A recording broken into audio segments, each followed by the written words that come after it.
Live from the Business RadioX studio inside Renaissance Bank, the bank that specializes in understanding you. It's time for North Fulton Business Radio. And hello again, everyone. Welcome to another edition of North Fulton Business Radio. I'm John Ray, and folks, we are broadcasting as usual from inside Renaissance Bank in beautiful Alpharetta. And if you are a small business and you're lost in your mega bank that you're currently doing business with, you're lost because you can't find someone that's a live person to be able to deal with. Here's the deal at Renaissance Bank.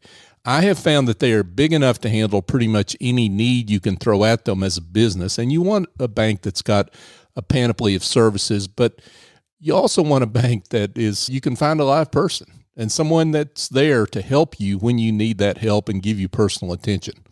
That's what I found at Renaissance Bank, and I think you'll find it as well. Go to renaissancebank.com, find one of their local offices, and give them a call. I think you'll be glad you did. Renaissance Bank, understanding you, member FDIC. And now I want to welcome Bruce Pulver. Bruce is with Pulver Performance Services. Bruce, welcome. John, it's great to be here. Thank you for having me. Yeah, absolutely. Thanks for being here.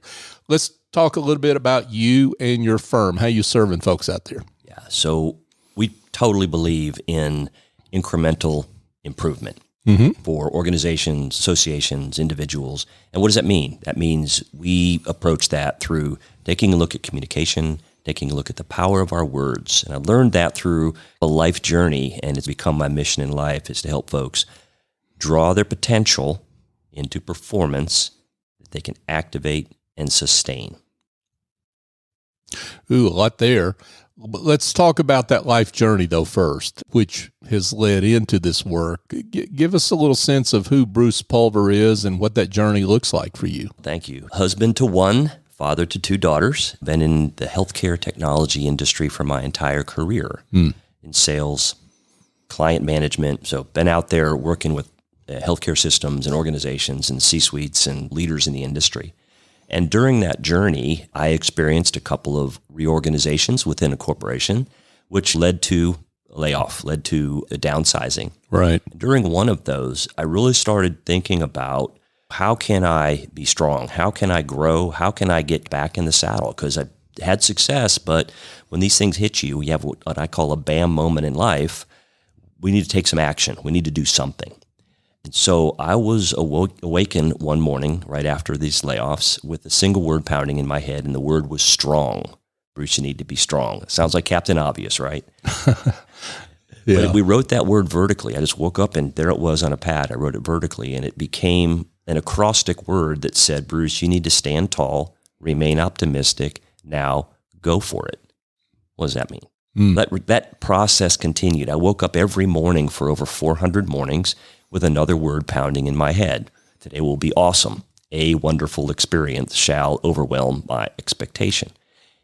What it did is it triggered to me that the power of a word to control my mindset, control my steps, my actions was undeniable.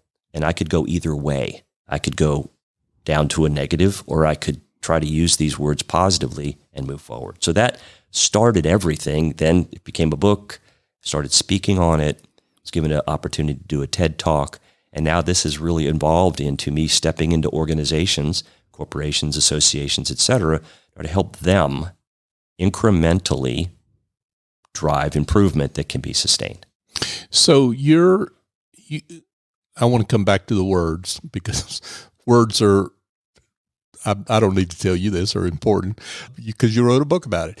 But you're a speaker, you're a consultant, you lead workshops, so your work shows up in a variety of ways, I guess is the real point here. Okay, the book itself, folks, is called Above the Chatter, Our Words Matter. So you really took that acrostic, which the one you woke up and saw is on the front of the book. So why is that so powerful?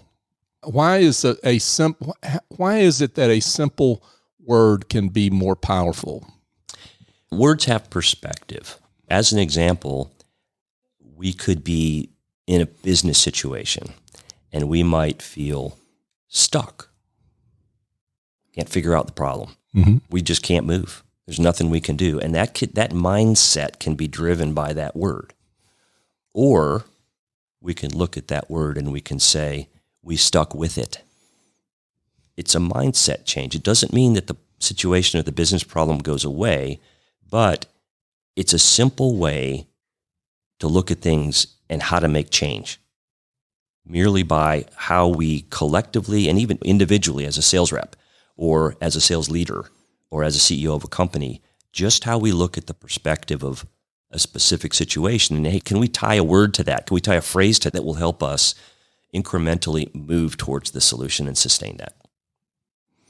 So let's continue your story. And then I want to come back to how others can use this simplicity, if I can call it that.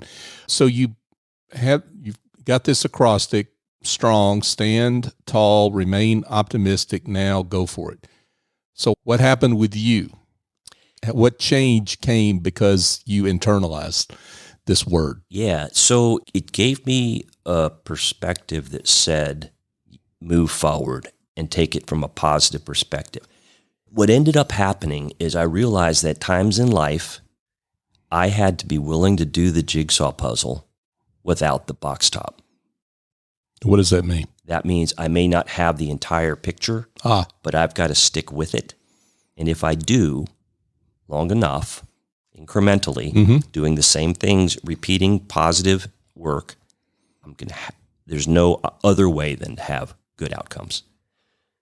And you've described where a lot of people end up when they've been laid off, right? And that's where you were. You've been downsized, whatever term you want to use, restructured out. I love all these fancy words we give to the way corporations can sometimes treat people. But that's the common theme that people in that place have, is how to go forward without having all the answers. Correct. And for me, it was a layoff. Mm-hmm.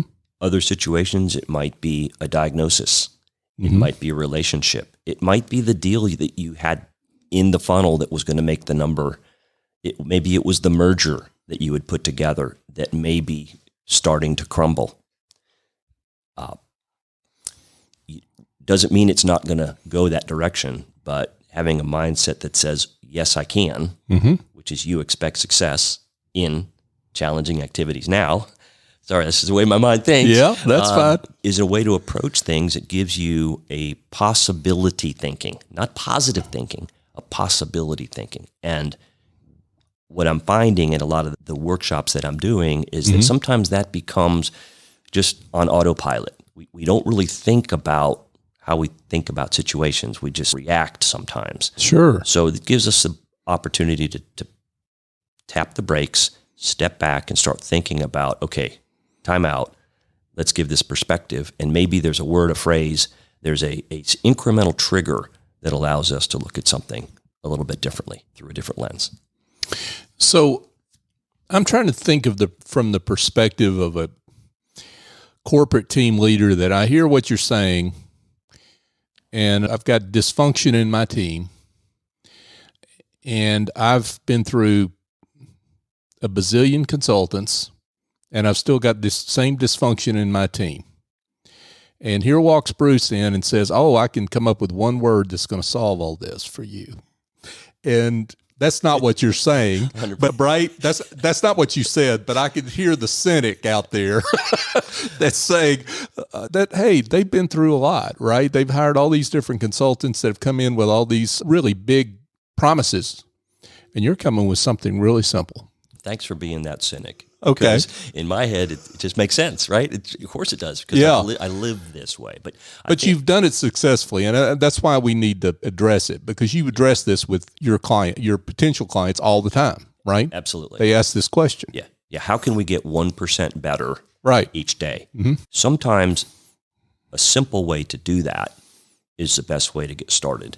Not easy, but simple and consistent. We'll sit down. Let's say here's another example. Say there's a company that's bringing 3 companies together. And what's the biggest challenge? One of the biggest challenges in that whole assembly, besides all the technical things to make it happen, the finances, et cetera, is culture Mm-hmm. and retention, keeping the high performers, yet we're going to shift the direction of the ship a little bit. Mm-hmm. So one of the things that's been incredibly powerful for organizations is say, okay, what does culture mean? Because you have a version of culture as the CEO of this company. Sure. And I've got probably some younger folks that are in the business or some emerging leaders or middle managers, et cetera, and they go, culture means this to me. It can be as simple as, let's break that down so that the chief executive, the president of the company, the owner can say, okay, I know what culture means to me. Right. Consistency, unilateral agreement, L might be, but you might have a whole nother group in a table, another workshop, on another flip chart. Sure. Defines it completely differently. So at the end, what does that get? It's a simple exercise, right? But what the C-suite gets, the CEO or whoever gets from this is, there's different flavors of this. How do we meld it together instead of me assuming this is what the culture is here? And my team, all the folks that are out there in front of our customers, selling deals, implementing, designing products, whatever that is, may have a different perspective of what that word means. I love that. Yeah. So, Bruce, what I'm hearing here is that you're giving everyone the same filter to filter through their diverse experiences they have, whether that's the salesperson on the front line, whether that's the technical person in the back trying to solve a customer's problem. They've got the same filter to filter in their diverse, different experience that's consistent with company vision. Is that a fair way to say it? Absolutely, because everybody brings something different to the table. And the research I've done is that a lot of folks that are leaving companies and more quickly than maybe in the past is that's not necessarily recognized or seen or valued. It doesn't mean that the captain doesn't lead the ship. But what it does mean is that those that are on the boat are doing the work and are seen and understood that they've got a perspective. And guess what? A lot of great solutions come out of that perspective. So there's not a switch, but an awareness that I think helps with retention. I've seen it. Yeah. And transparency and all those things we're talking about in these newer times, little vulnerability, little just being transparent about things and being willing to take input and that sort of thing. So yes, absolutely. That filter, I think, is the key thing to plug into, that everyone has that perspective through their own filter.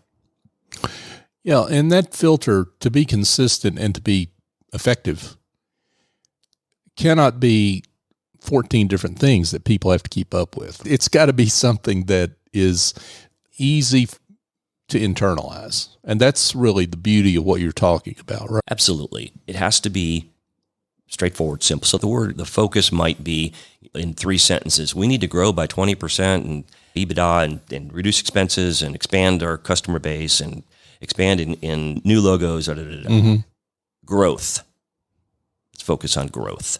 So what does that mean across the entire organization? So you can simplify on that, and then you have a sort of a mantra by which to move forward. And I think that simplifies things sometimes more than a full assessment, and we're going to look at every single process. That's important, but how do you then take that work and implement it so it's a sustaining change?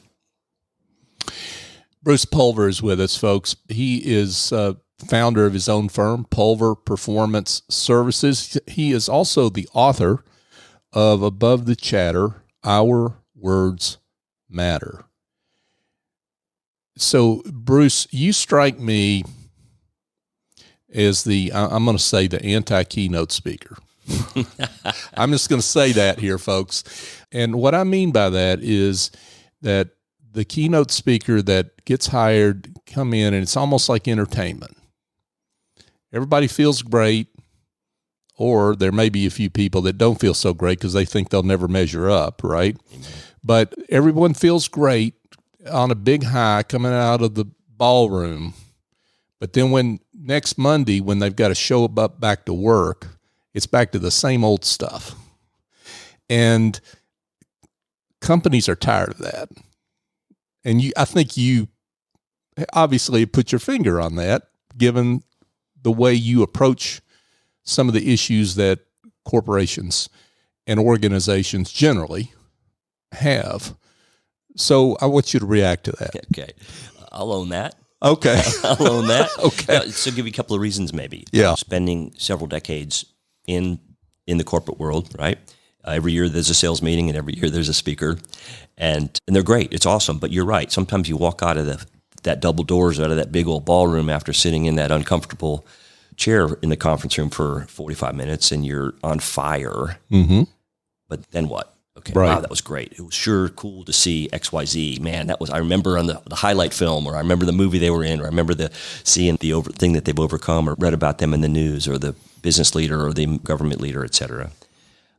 What I found personally was it was very difficult for me to apply things from that at a sort of a micro level. What can I do now, right immediately, to improve? That's my goal. My goal is when I do a keynote, I try to incorporate a little bit of a workshop with it so that folks are actually engaged, so that when you walk out those double doors, you can turn to the person to your right, turn to the person to your left, and actually do something with that then you can take back to that next breakout. So a lot of times I'll do a keynote, and then we'll say, we're just going to stay and we're going to break into the different subcategories of meetings that happen. Okay, let's come in and let's talk about what did that mean? Mm-hmm. How do we use that? Do we have a goal for the next quarter? Let's talk about how we can unify around our words matter. Right. What sort of driving, actionable thing can we do, and how can we use it right away?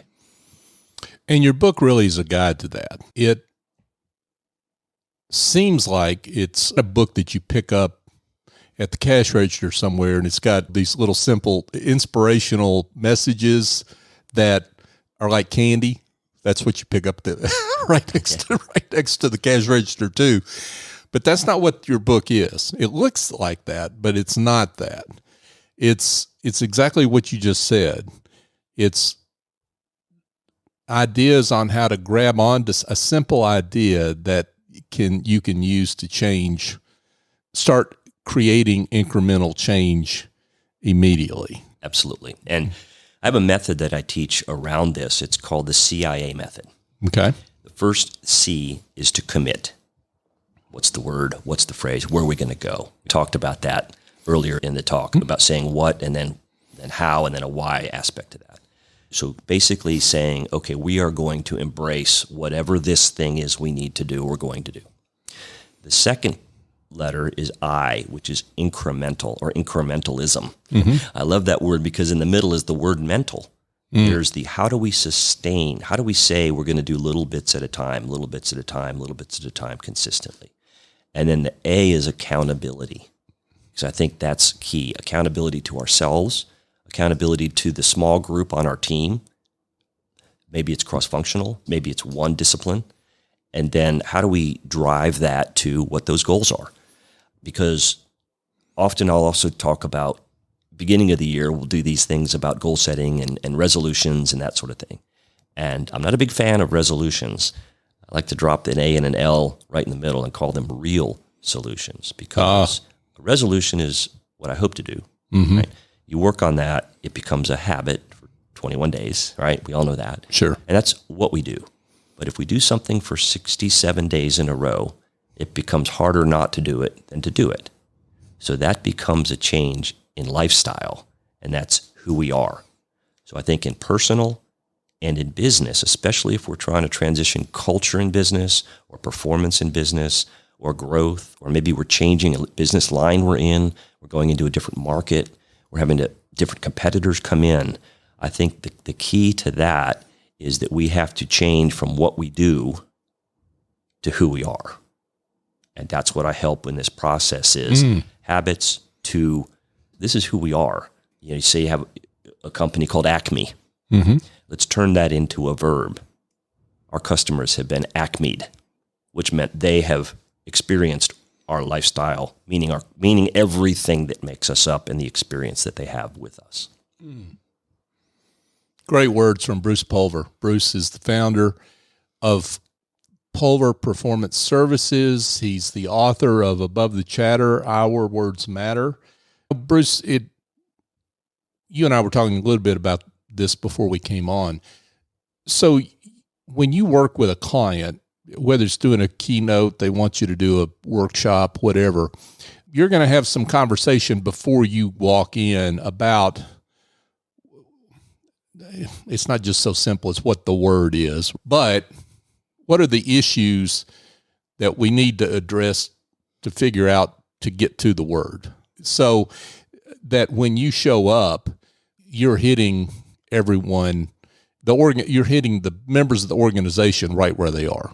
Absolutely. That's critical. Yeah. That's critical because to apply something like this, you really have to tie it to what are some of the major challenges and what are some of the major goals and objectives.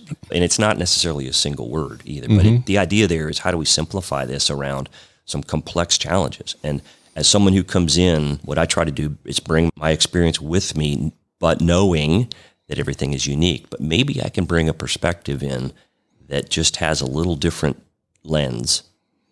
What are we trying to solve here? Okay, my mind thinks in words, so then we may end up with a phrase or a word or something that we're gonna drive to. But it's all based on where are we trying to move? Where are we trying to adjust, grow, and improve?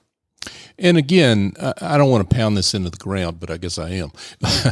It strikes me that this is both simple across the organization, but you're creating a word that applies to everyone wherever they're sitting within the organization. That's really what you're doing. And so it seems simple, but it's really not. Right? Yep, absolutely. My goal is to simplify something that's complex in a Right. way that can be applied, then the legs can grow. So you're in, and this is what we tend to do as business leaders. We want to give people a jackhammer and say, go at it. You're giving them a screwdriver. And that's going to work if they'll just apply it. Absolutely. I've seen it, and just personally, Yeah. I lived this. And I'll come totally clean with you. I Please. am a mouse in my own laboratory. I've not figured this out completely. I write every day. Like today I wrote the word boundaries because I thought, man, that's really important for us to stay committed, incremental, and be accountable, is that we have to have boundaries. So I write these, I post them, and I share them. I need this as much. So it is taking a simple approach to words having perspective. We have 25 to 50,000 thoughts a day, according to Psychology Today. 90% of those are negative, and 75% of those are repeated every day. If we think about that across a company, across an organization, how can we change that a little bit so we start paying attention? And then that's the toolkit that we can start looking at things like I can versus can I, or one day I'll do this. If we just move those two words around and we say, today's day one, it's a light switch that starts something. It doesn't automatically lighten up the room, but it's maybe like on the dimmer switch. We start thinking differently. So, Bruce, we've established that you're a great fit for those corporate leaders that they don't want to hire the 11th consultant that makes things even more complex than what they were when they came in, that doesn't solve the issue. You're a good fit for those corporate leaders that are frustrated with that lack of movement that they've gotten from all this outside expertise they've hired. Let's talk about success story. So maybe one that stands out for you in your work that helps illustrate the great work you do. Yeah, so we worked with a professional athletic organization that basically supports their coaches and teachers and professionals. And the theme of the event was bringing human back into human relations. So this organization is very much customer facing. It's a public and private setting of their sport. And one of the challenges they have is attracting but retaining young leaders in this organization to grow this industry and grow this sport. So we talked a lot about what does that mean? What does human into human relations mean? So we had several calls for that. And then we went up, we did a keynote and we did a workshop. And one of the things that we did there was we looked at the word human and said, okay, what does it mean? Those simple letters in that word. What does it mean to attract and retain, to train, to have the folks that are in this industry that are young to stay here, but also believe that they have gifts, which we call God-installed features to share, that are valuable and are visible, and they need to be deployed. And how do we interact between one area of the industry, say those that are involved in maintenance, and those that are involved in member relationships, where those can conflict, right? Mm-hmm. If you've got a maintenance issue going on when someone is out trying to play this sport, that can be a nightmare when folks come back into the main area where they started their event. So we did that, and we wrote the word human.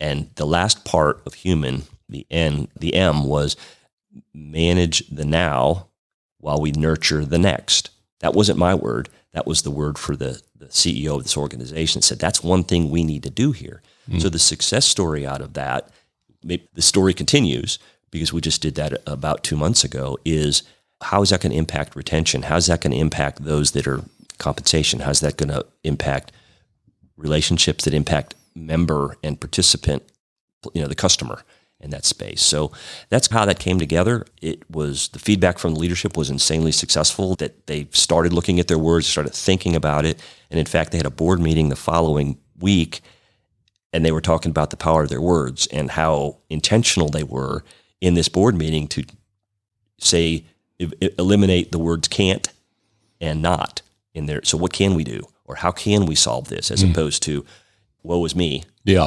How about wow is me? So that was the approach. So that's one example. Wow.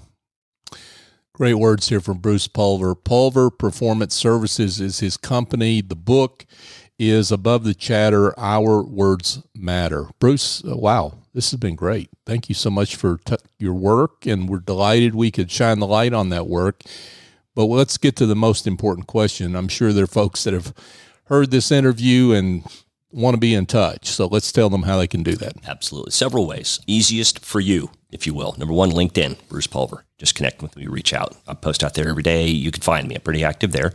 Above the Chatter, ourwordsmatter.com is the website where my book is, and you can also contact me there through a contact page. Just send me a message. Or I'm old school. My phone number, 404-273-8334. Bruce Pulver with Pulver Performance Services, also the author of Above the Chatter, Our Words Matter. Bruce, thanks again for coming in. Thanks for the opportunity. Yep, absolutely. Hey, folks, just a quick reminder. If you're a coach, consultant, accountant, attorney, and your factory floor is between your ears, you may benefit from my book. It's called The Generosity Mindset, A Journey to Business Success by Raising Your Confidence, Value, and Prices. If you are having issues with any of those things, your confidence, expressing your value and determining your value, and your pricing, this may be a book for you. Go to thegenerositymindset.com to learn more, and you can find the book, as the old saying goes, wherever fine books are sold. And I want to thank you that are listening and who are such great supporters of this show. We've gotten this far because of you. You continue to support us in so many different ways, sharing the show on social media, sharing it with other people who you think need to hear about the services or products of the guests that we have. Please continue to do that work. You're helping us fulfill our mission to be the voice of business in North Fulton, and we appreciate that. We particularly appreciate being able to contribute to the success of the guests that we have on the show. Please continue to help us in that way, and we appreciate you. Thank you so much. So for my guest, Bruce Pulver, I'm John Ray. Join us next time here on North Fulton Business Radio.